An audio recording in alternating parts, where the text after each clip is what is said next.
Let's go straight across to Mumbai, where Kamlesh Sutar joins us live right now. He's the one who went out and broke this story that we're bringing to you here on Ground Zero. Kamlesh, over the last 16 years, if 85% of the flats that are allotted under this discretionary power have been given to either politicians or people known to politicians or the families of politicians, then it's safe to assume that there must be hundreds of people with genuine economic difficulties who had applied for these flats who got summarily rejected.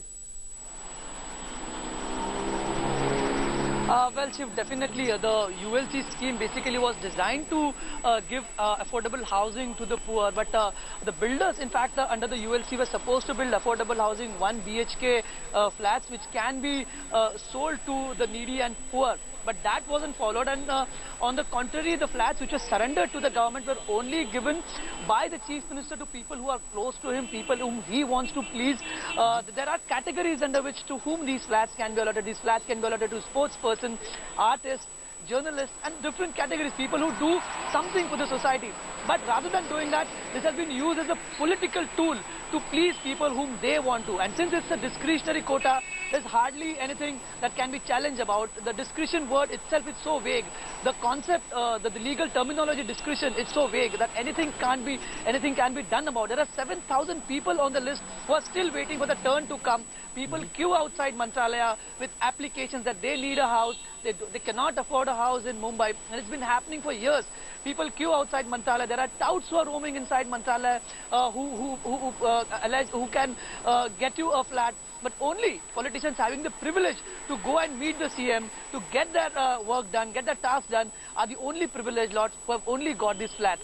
And that's why this is such a monumental impropriety, a monumental fraud that we're bringing out here. I want to get into perspective from our Mumbai Bureau Chief, Sahil Joshi, who also joins us. Sahil has covered Mumbai politics for many, many years. He's been a journalist under various chief ministers as well and covered Mumbai vastly. Sahil, one of the really scary things about this story is that it's been secret for so long. And one of the reasons for that is simply because the people who've all got allotted these houses, they're not from one party. They're from the MNS, they're from the Shiv Sena, they're from the BJP, they're from the Congress. It seems this is a scam that cuts completely across all party lines. Everyone had a slice of this pie.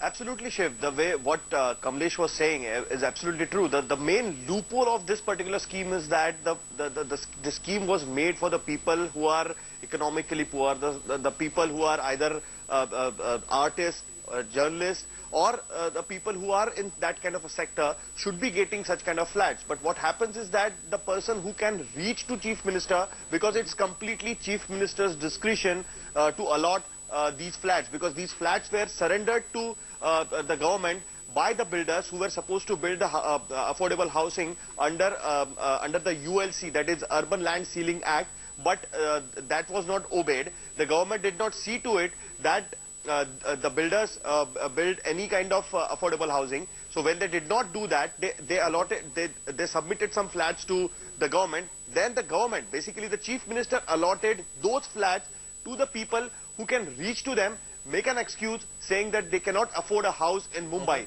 And as everyone knows that how the prices of Mumbai land is. So because of that, it was really unaffordable for many of the people. Thousands of people queue up outside Mantralaya, but despite that, they absolutely cannot reach to the Chief Minister to get that particular application signed by the Chief Minister, and that's why they never could able to get such kind of flats.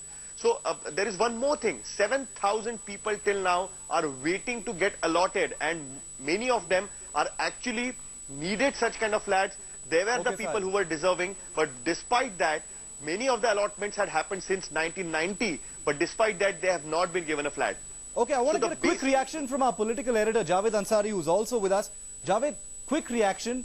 People like Prithviraj Chavan, Prakash Javadekar, the family of Sanjay Nirupam, how are these people ever going to explain being economically needy? Absolutely, it's totally surprising, and by no stretch of imagination do they fall in that category. The bigger tragedy here is that this has become a norm now across state governments, not just in Maharashtra.